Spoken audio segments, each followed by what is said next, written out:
Good morning student. स्वागत है आपका HP टेट प्रिपरेशन की क्लास में। और उस प्रिपरेशन के तहत अभी हमारा चल रहा है HP TET science child psychology preparation. और आज हमारा 5वां दिन है और हम लेके आए हैं सॉल्व्ड क्वेश्चन पेपर नंबर 5। तो अभी तक हम पिछले 4 क्वेश्चन पेपर्स में 120 क्वेश्चन रिवाइज कर चुके हैं और आज हम 30 नए क्वेश्चंस तैयार करेंगे। ठीक है, तो अगर आपने पीछे के नहीं देखे हैं वीडियोस तो आप हमारे चैनल पे वो वीडियोस देख सकते हैं। और फिलहाल हम क्वेश्चन पेपर 5 शुरू करते हैं, यानी कि 121 से लेके और 150 तक नेक्स्ट सेट ऑफ क्वेश्चंस, जो कि यूनिक क्वेश्चंस। और आप क्वेश्चंस को देखोगे तो आपको पता चलेगा कि ये वो क्वेश्चन आपको कहीं भी किसी भी क्लास में मैक्सिमम क्वेश्चन आपको नहीं मिलेंगे, क्योंकि हम ये बहुत रिसर्च करके लेके आते हैं ताकि जब आप एग्जाम देने जाओ और साइकोलॉजी में पता नहीं कौन सा क्वेश्चन कहाँ से आ जाए, तो हम ऑलमोस्ट सारे ही क्वेश्चन बिल्कुल डिटेल में रिसर्च करके वो क्वेश्चन आपके लेके आते हैं। और हमारा प्रयास यही है कि जब हम फाइनली लगभग 30 क्लासेस के बाद, ठीक है, जब 30 क्लासेस हो जाएंगी, लगभग 1000 क्वेश्चन हो जाएंगे, उसमें ऑलमोस्ट आपका पूरा साइकोलॉजी कवर हो सकता है। तो आपके पेपर के जो 30 आएंगे उसमें से at least 24 to 25 question we can claim that we would cover in our 1000 questions. ठीक है, सो बढ़ते हैं आपकी आज की क्लास की तरफ। हाँ, अगर आप रेगुलर क्लास करना चाहते हैं तो लास्ट में आपको फ़ोन नंबर और ईमेल आईडी है, वहाँ पे आप कांटेक्ट कर सकते हैं। हमारी ऑनलाइन क्लासेस होती हैं, वहाँ भी हम आपको उनमें आप एनरोल हो सकते हैं। ठीक है, तो फर्स्ट क्वेश्चन,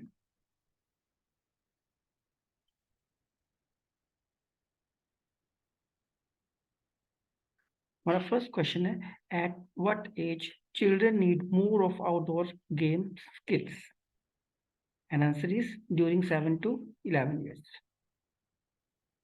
दूसरा क्वेश्चन है हमारा, during early childhood the interest of children are? The answer is egocentric. Childhood के समय जो बच्चों का इंटरेस्ट है मोस्टली इगोसेंट्रिक होता है। Question number third, till what age the baby is interested more in himself और हरसेल्फ? तो 3 और मतलब 3.5 साल तक, 3.5 years तक, 3.5 साल तक जो बच्चे का इंटरेस्ट होता है वो मोस्टली अपने पे ही होता है कि उसे अपना खाना है चाहिए, उसे अपनी एक्टिविटीज करते हैं। ही इज नॉट और she is not bothered about others. Question 4, who gave the first idea of defining and measuring intelligence? ये बहुत इंपॉर्टेंट क्वेश्चन, ऑलमोस्ट हर साल आता है ये इंटेलिजेंस के ऊपर क्वेश्चन। तो इस बार हमने 30 में से लगभग 20-22 क्वेश्चन इंटेलिजेंस पे लिए हैं ताकि आपका कोई भी क्वेश्चन छूटे ना। तो जब भी first idea of defining the and measuring intelligence आएगा तो ये आया था अल्फ्रेड बिनेट। इसमें बहुत सारे नाम से हैं, अल्फ्रेड बिनेट भी है, टर्नर भी है, और ऐसे एक वेस्लर भी हैं इसमें। तो जब जो फर्स्ट आइडिया है वो हमेशा याद रखना है कि सबसे पहले बिनेट लेके आए थे कि इंटेलिजेंस को कैसे मेजर करना है। Again, who conceive the idea of intelligence as the sine qua non of scholastic achievement? ठीक है, तो ऐसे भी क्वेश्चन आ सकता है। तो sine qua non of scholastic achievement का आइडिया भी बिनेट ही लेके आया, तो इसका मतलब यही होता है कि पहली बार कौन लेके आया था। क्वेश्चन नंबर 6 आपका, who defined intelligence as the capacity of abstract thinking? Abstract thinking का आइडिया कौन लेके आया था इंटेलिजेंस में? आंसर इज टर्मन, और ये 1921 में लेके आए थे। तो जैसे मैंने कहा कि जो मेजर जो इंटेलिजेंस को मेजर करने का जो रोल है वो बिनेट और टर्मेन का है। क्वेश्चन नंबर 7 है हमारा, हु कोटेड? किसने कहा था? ये थोड़ा लंबा कोट है तो इसमें से आप कुछ कीवर्ड जैसे ऑपरेशनली, एग्रीगेट, इस तरह से वर्ड्स आप याद कर सकते हो। तो intelligence operationally defined as the aggregate और global capacity of the individual to act purposefully, to think rationally and to deal effectively with the environment। ठीक है, तो अगर इस कोटेशन के बारे में पूछे जाता तो ये हमें दी थी वैक्सलर ने। ठीक है, ये है वैक्सलर्स 1958। तो बिनेट के बाद इन्होंने ज़्यादा काम किया था इंटेलिजेंस पे, और अब अभी जो करंट स्केल्स आते हैं इंटेलिजेंस IQ मेजर करने के, वो वैक्स करके चल रहे हैं। Question 8, Who defined intelligence as a capacity for logical thinking, abstract reasoning? Ravines. जब एब्स्ट्रैक्ट रीजनिंग आ गया उसमें और लॉजिकल थिंकिंग आ गया तो ये डेफिनेशन हमें दी है रेवेन्स ने। ये बहुत कंफ्यूजन है, इसको बार बार आपको देखना पड़ेगा। प्लस अगर आप वीडियो नहीं देख सकते, चाहते हैं देखना चाहते हैं बार बार, तो आप जो हमारी साइट है testtree.in, वहाँ पे आपको पूरा क्वेश्चन पेपर मिल जाएगा, वहाँ भी आप इसको पढ़ सकते हैं, रिवाइज कर सकते हैं। Question 9, who proposed the two factor theory of intelligence? Two factor theory किसने दी थी इंटेलिजेंस की? इसका आंसर है स्पेयरमैन। तो स्पेयरमैन इज अनदर साइकोलॉजिस्ट और researcher who has worked comprehensively, और बहुत ज़्यादा काम किया उन्होंने आईक्यू पर। अभी बूस्टर डोज है, बीच बीच में मैं आपको बताता रहता हूँ कि एक थोड़ा सा आइडिया देता हूँ जो जिसका क्वेश्चन नहीं बनता है। तो टू फैक्टर थ्योरी है क्या? In intelligence there is a general factor of ability G, which is found in all performance varying from individual to individual and a large number of specific abilities.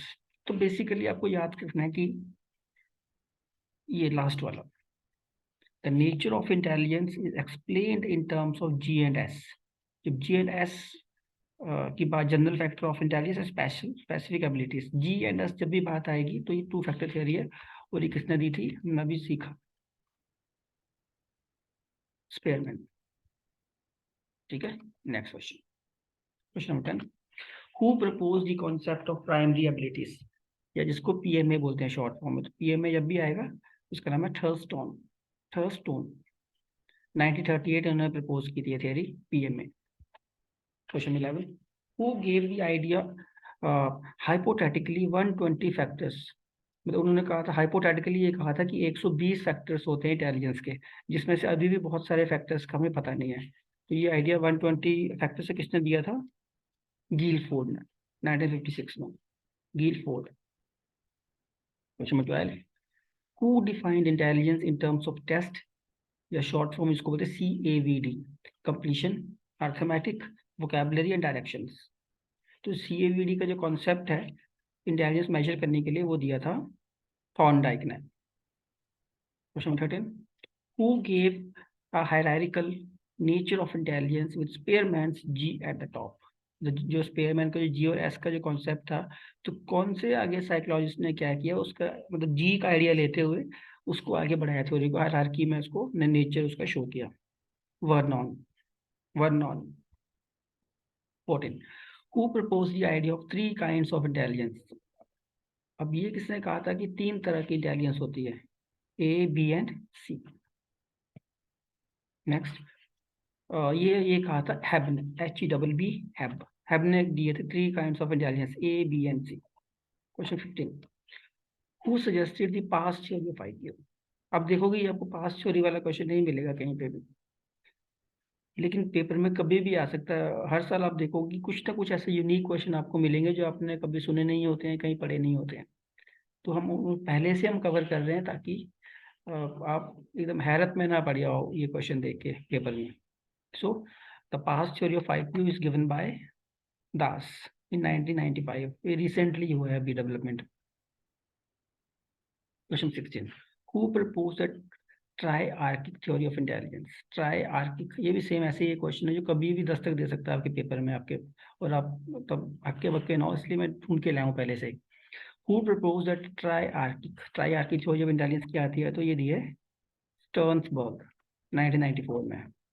और जब again मेरा boost dose आ गया इसमें, boost dose ये है कि ऐसा psychologist ऐसा मानते हैं कि जो बच्चों की जो इंटेलिजेंस है, वो उसका जो 1/3, मतलब 1/3, 1/3 भाग जो है वो 3 साल तक डेवलप हो जाता है। 1/3 भाग 3 साल तक, जबकि बाकी का जो 1/3 है वो 6 से 10 में, और जो रिमेनिंग बचता है 1/3 वो 16 से 18 साल में। मतलब कि 16 से 18 तक जितनी भी इंटेलिजेंस है वो सारी डेवलप हो जाती है, जो जो हेरिडिटरी वाली है। तो हम आगे पढ़ेंगे कि इंटेलिजेंस कितने प्रकार की होती है। Question 17, what was the first intelligence scale? पहला इंटेलिजेंस स्केल कौन सा था? Stanford and beneath.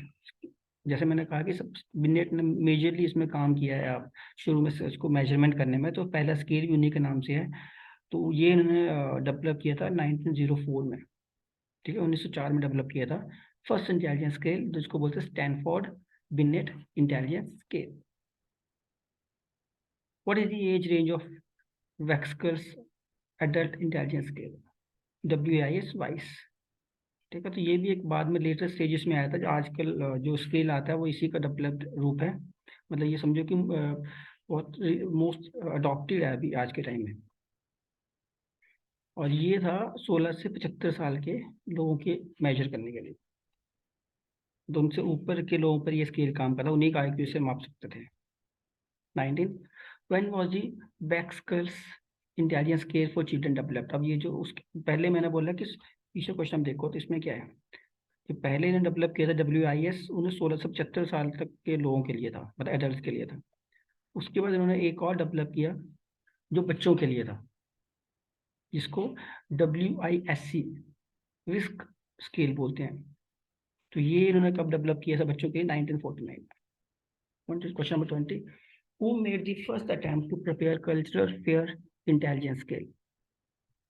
अब एक कल्चर फेयर एक इंटेलिजेंस स्केल भी होता है जो डेवलप किया था कैटल ने, CATTELL कैटल। तो जब भी कैटल का नाम आएगा तो कल्चर इंटेलिजेंस के साथ इनका जो एसोसिएशन है या उसमें रूल है उनका। 21, what is the percentage contribution of environment to intelligence.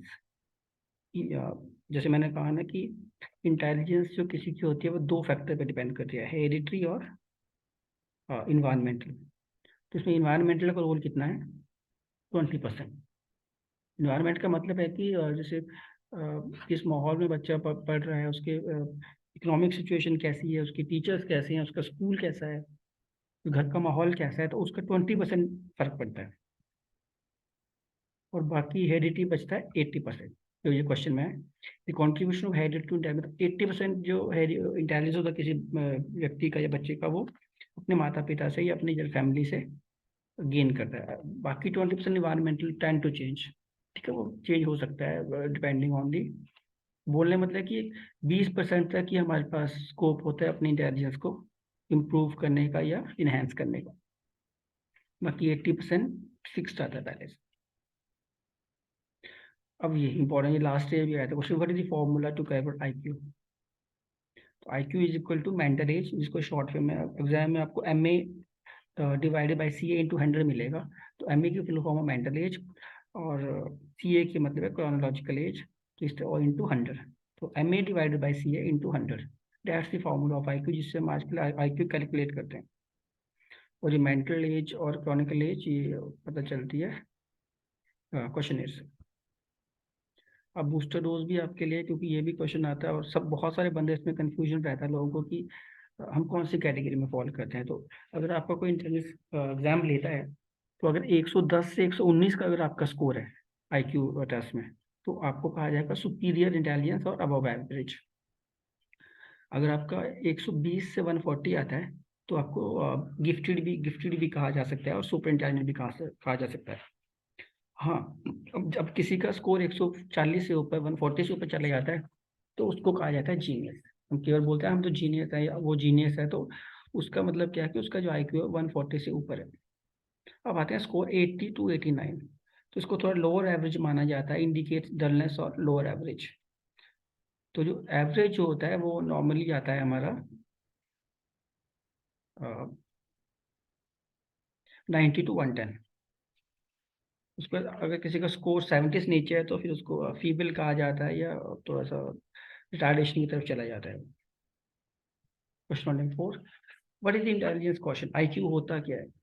तो IQ क्या होता है? A measure of age adjusted intelligence. IQ की डेफिनेशन पढ़नी हो या उसको डिफाइन करना हो, तो IQ will be defined as a measure of age adjusted intelligence. 25, what are the 4 stages of intellectual development according. प्याजे का आ गया फिर से। जो इंटेलेक्चुअल डेवलपमेंट होती है उसकी 4 स्टेजेस बोलते हैं कि प्याजे के 4 स्टेजेस होती है। नंबर 1 है सेंसरी मोटर पीरियड, जो 0 से 2 ईयर्स का होता है। दूसरा होता है प्री ऑपरेशनल पीरियड, जो 2 से 7 साल का होता है। और प्री ऑपरेशनल में 2 आते हैं, प्री कॉन्सेप्चुअल 2 से 4, और इंट्यूटिव 4 से 7, 4 से 7। और तीसरी स्टेज है कंक्रीट ऑपरेशन 7 से 11। और द लास्ट वन है फॉर्मल ऑपरेशन 12+। तो ये 4 स्टेजेस हैं जो प्याजे के अकॉर्डिंग इंटेलेक्चुअल डेवलपमेंट, या जो हमारा दिमाग डेवलप होता है, इंटेलिजेंस डेवलप होते हैं, वो किन स्टेजेस में होती है। तो इंपॉर्टेंट क्वेश्चन इसमें कोई भी स्टेज पूछ लेते हैं कि जैसे प्री कॉन्सेप्चुअल कब होता है, इंट्यूटिव कब आता है, कॉन्क्रीट ऑपरेशंस कब होता है, तो ये आपको ये याद करने पड़ेंगे इसमें। 26 the tendency of pre school child to be static focusing at one feature at a time is called. मतलब बच्चों की जो एक एबिलिटी होती है, टेंडेंसी होती है कि वो छोटे बच्चों के स्कूल जाने से पहले प्री स्कूल वो स्टैटिक होते हैं और फोकस करते हैं एक ही फीचर, एक टाइम पे एक चीज पे फोकस करते हैं वो। तो इस कॉन्सेप्ट को क्या कहा जाता है? सेंट्रेशन। ठीक है, सेंट्रेशन है tendency of pre school child to be static focusing at one feature at a time. अब अगला है कि सिंक्रेटिज्म क्या होता है। ये भी एक ऐसा क्वेश्चन है जो आप शायद नहीं आपने कहीं पढ़ा होगा या किसी आपको टेस्ट पेपर में या क्लास में नहीं मिलेगा, बड़ी इंपॉर्टेंट क्वेश्चन है। और अभी आपको लगे कि ये कहाँ से आया, लेकिन जब आएगा एग्जाम में तो it can come from anywhere, so you should know what is syncretism. अब सिंक्रेटिज्म क्या होता है कि ये बच्चे की इनएबिलिटी है या बच्चा की फेलियर है to relate various observations into a consistent whole. So it is the failure or the inability of a child to relate various observations into a consistent whole. तो बहुत सारी ऑब्जर्वेशंस को एक साथ देखना, उसको एक नजर एक ही जगह देख के उनको सोचना और उनको क्या बोलते हैं उसको एनालाइज करना, उसमें बच्चे की एबिलिटी नहीं कर पाता छोटा बच्चा, उसको बोलते हैं सिंक्रेटिज्म। ऐसे एक और है थ्योरी, ये भी पियाजे ने दिया था, ये भी पियाजे ने दिया है, जक्सटापोजिशन। अब जक्सटापोजिशन क्या होता है? Child behaviour indicating indiscriminate relationships. ये क्या है? ये चाइल्ड का, वो पहले कहते इनएबिलिटी थी चाइल्ड की, और ये चाइल्ड का एबिलिटी है या बिहेवियर है। ठीक है, तो इसमें क्या होता है कि इनडिस्क्रिमिनेट रिलेशनशिप्स शो करता है। Question number 9, when does conservation of number start to appear in children? Conservation of number कब आता है बच्चों में? इसका आंसर है around age of 6 to 7 years. 6 से 7 साल में कंजर्वेशन ऑफ नंबर अपीयर होने वाला बच्चों में शुरू हो जाता है। And the last question is who stated experience is the key? किसने कहा था कि एक्सपीरियंस जो की है? और इसका आंसर है प्याज। अगेन प्याज। प्याज आपको नहीं छोड़ेगा, मैंने बोला था क्लास क्लास में, मैंने बोला था कि ये प्याज नहीं है, प्याज है। ये आपकी आंखों से आंसू निकाल देगा, हर जगह आपको, हर थ्योरी में, हर क्या बोलते टॉपिक में आपको ही मिलेगा, कुछ ना कुछ इनका योगदान आपको मिलेगा। ठीक है, तो ये आज के 30 क्वेश्चन थे। आगे for complete text you can visit our website, जहाँ पे आपको पूरा ये पेमेंट क्वेश्चन मिल जाएगा, वहाँ पे सॉल्व क्वेश्चन पेपर आप मुझे लिख भी सकते हैं pankaj4trans@gmail.com पे, और कॉल भी कर सकते हैं नीचे दिए गए नंबर पे अगर आपको डेडिकेटेड क्लासेस चाहिए। ठीक है, and so let me sign off right now, and let's meet tomorrow with a new class. Okay, thank you, bye.